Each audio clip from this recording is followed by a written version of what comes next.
Good afternoon mga kabahidor. So, dito tayo sa probinsya sa Capiz, no? Galing tayo ng Hamindan, Capiz. Punta tayo ng Altabas, Aklan.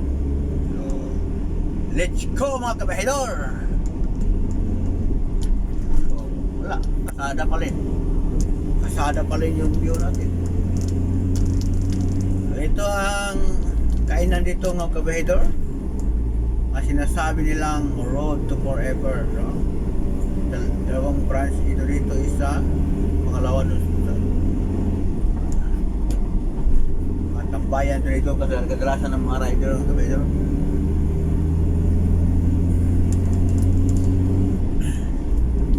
Ito kasi ang ano kabahidor, ang area na ito ang border ng Capiz Province at saka Aklan Province. So makikita natin ito tayo sa gitna ng bundok.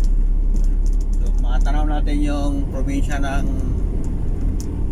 Capiz dito sa kabilang side. Matanaw naman natin yung Aklan Province. Tapos ito tayo sa pinakatuktok na bundok. So bababa tayo papunta doon sa Aklan Province mga kabahidor, di ba?